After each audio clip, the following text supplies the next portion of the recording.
Interesting times. So I've not been thinking recently about the coup or the attempted coup that was foiled in Benin Republic. I it was surprising. I saw on the news how swiftly the president sent out military to go. Funny enough, work with the French military to stop the coup. You know, it's while well, the constitutionality of that actually is a different thing entirely. But what I'm actually interested in is how swift and effectively our men moved and did what they did. And there were videos showing some precision strikes on the attempted coup plotters who were on the run and stuff like that. And that kind of made me begin to wonder why is or was our president so vested, so interested in making sure that coup does not happen? Was it like a way of,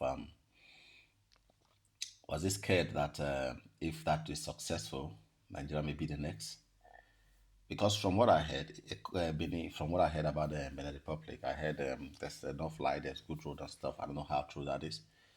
And if a country that is set to enjoy most of these things will experience an attempted coup, then that leads me to wonder what the fate of Nigerian democracy is. Especially because if you look at the parameters that actually kind of make the military to want to take over any government, Nigeria at the moment takes most of them, if not all. The economy is bad, corruption is high, people are unhappy and complaining, and a couple of other stuffs. So if these are actually, I am not promoting coup, neither am I encouraging one, but look, listening to the interview that was granted to IBB some time ago, and I think even Buhari, before he became president, they mentioned the things that at the time people were complaining, people were suffering and stuff, so they saw the need to step in. So if those are the criteria that the military look at to step in, and the Republic I'm not really sure if that was true. That's true. From what I heard, there's slides, there's good roads and stuff. And if with that, all of that, the military would attempt to topple the government, then that begins me to begin to think of Nigeria seriously. So was that a way of because when Niger, the military took over in Niger, the president went through the appropriate channel, which is to get the ratification of or the approval of the Senate before they can strike, as the Constitution prescribed. But in this case, he acted even without them going to the Senate first to get approval because they wanted Niger, the people, the Senate advised against it. So, but in this one, they went and working with the French military and, of course, from some of the military from the Republic, from what I saw, I heard, who probably may be on the president's side, the coup was toppled and stuff. Well, I hope the president is actually seeing this, and the NSA made a statement recently that in the Sahel, Nigeria is the only country where that still practicing democracy that need to be protected. My thinking or my opinion or my opinion, yeah, my opinion is that it is not the Nigerian people that need to protect the government. It is the government that needs to protect democracy. It is the government at this in this instance that need to protect it, and that is to make sure that the people are happy. Because if the people are not happy and supporting what you're doing, the people are not happy with you. People are suffering. People are being killed, insecurity everywhere, and everything. And you think if today the military take over, I do think I don't know Nigerians will be happy. They'll pop champagne. So there's no need for such Nigerians to want to come support or defend any democracy because as far as they're concerned, they're not even seeing the evidence of democracy in the first place. They're not seeing the evidence. Elections are conducted. They are rigged.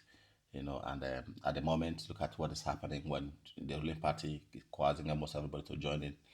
If you're in the opposition, if you whatever thing you've done, they look for you, and once you bow to them, take your portfolio. Look at the Okowa, former Delta State governor, and many other ones who even had criminal charges, even had the EFCC on their tail. Once on APC, They are baptized, given new names, and given portfolios, compensated. You know what I mean? So if with all of these things that are happening, you know, I don't know, I don't see how an average Nigerian will see a need to protect the democracy that is not beneficial to them, honestly. So the government is the one to protect it, and they have to do that by making sure the lives of Nigerians are secure, by making sure that they provide the basic amenities, by making sure that people have food to eat. Very importantly, people have food to eat. And this festive period, I've already seen some clips and videos where allegedly that some Fulani headsmen or terrorists are coming out to say this 25th, some people not come back from church and stuff like that. The Nigerian government need to make sure that people are protected. They need to make sure that people are safe. We need to make sure that people feel a sense of belonging in the country. Because if you are not, if you don't feel that you belong to a project, there's no need to protect it. There's no need to protect it. You cannot protect what you don't see yourself as being part of. So the NSA should advise the president. He's also the NSA, so it should work that really good. Thankfully, we have a new Minister of Defense that should work well and make sure that people are safe. And the government policy should make sure that should be such that the people see the benefit. They have been telling us to sacrifice, to be patient, and it's over 2 years. About 2 years. And while we are patient, starving, the government is there. They are lavishly enjoying themselves with long convoys. They have their life to enjoy, and they're doing everything. They are not sacrificing. They are not sacrificing. And they're not even showing us obvious steps that they are doing to address some of these issues. You can see with the appointment of Okoa as for already the government. You see, Tinubu is more of a politician than a leader. Because what is he's won 2023, rigged, selected, however, and now he's more focused on 2027. All his activity from the moment he was thrown into office is 2027, which is really crazy. He doesn't even have time for governance and stuff. He's already setting up campaigns and coordinators of different regions for the campaign for 2027 when campaign has not even started. And they want us to protect. What are we protecting exactly? What are we protecting exactly? It's very funny. I've never experienced yeah, I may have experienced military this thing when I was a child, but I was too small to understand the implication and how it is. But I've heard people who have been under that rule saying it's not a good one. Okay, but again, looking for what they were experiencing now, especially in the likes of Burkina Faso, where they got the military leader Ibrahim Traore is taking ownership, the country is taking ownership of their resources, and are using it for the benefit of the people and the sentiment across board in Burkina Faso. If anything we see on the media, it's anything to go by, even by YouTubers who go there to see things for themselves, then the people are happy. So, whatever experience we have seen before and looking at it, whatever we are seeing now, I don't know which one is preferable, honestly. I personally don't know, so I can't encourage people that don't know. But then again, the government need to do what they have to do. They need to do what they have to do. If we have the might to go to another country, even without going through getting the necessary, passing through the constitutional channels, I'll go there, do what I will do, and we are successful. Then it means that we can also contain insecurity in Nigeria. It means that we'll have the resources. If the government really wants insecurity to stop in Nigeria, they can stop it. We cannot go and be a giant in another place and in your own country you're a rat. Cannot be so effective in maintaining peace somewhere, restoring institutional, constitutional orders or whatever you call it, and then back home the laws are being broken even before your own very eyes. We see people ransoms everywhere. We see people being kidnapped, and we see people coming and walking free who are encouraging these guys by advocating for resources to be allocated to them, by advocating for ransom. And somebody's telling you that these guys are not doing anything. They are actually only kidnapping people and asking for money. So they are not even as bad as IPOP. I don't understand. In the same world, you don't even deal with children and women. They are very protected. And so if children in Nigeria, somebody will say that there's no big deal in arresting and kidnapping children and subjecting them to traumatizing situations and circumstances, only for you to get ransom. And he's saying that's the only way they can fund, they can buy their arms and the rest. Who are they at war with? Who are we fighting war with? Who are they fighting with?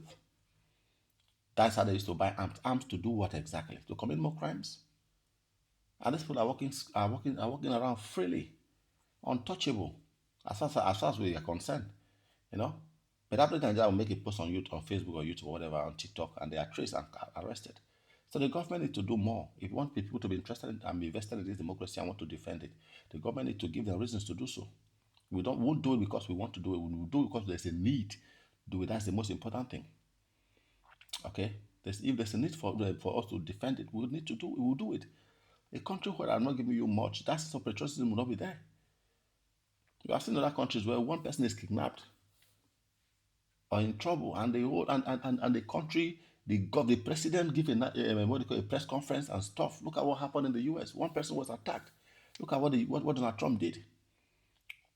In Nigeria, when a French or the British citizen was already kidnapped, we saw how they worked, how they have had to send troops. But in Nigeria, nothing. So where is the sense of where do you expect the sense of patriotism to come from?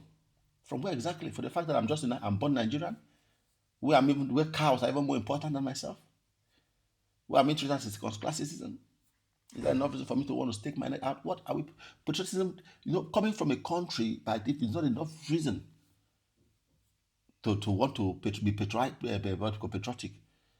The country needs to give you reasons to be patriotic. You need to know that this country have my back. There is something very tangible. This country protects me. If I go out there and I stick my neck for it, I have good reasons to do so.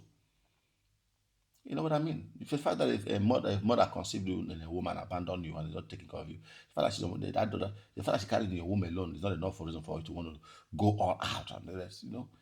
Even the father of your father is the one that contributed the sperm or made love to your mother or made love to a woman and you are born. You don't need to be there. You need to come out and say that this woman valued me, this man valued me, they are there for me, so I can go all out for them. Or maybe at some point they have been. But in Nigeria, if you look at it, especially for people of our age, the country has been failing us since we were born. It's really crazy, honestly. The video is getting long. I just want to rant. If you've listened to me ranting to this point, thank you very much for watching. Thank you very much. I appreciate it. See you in the next video. Until then, bye bye.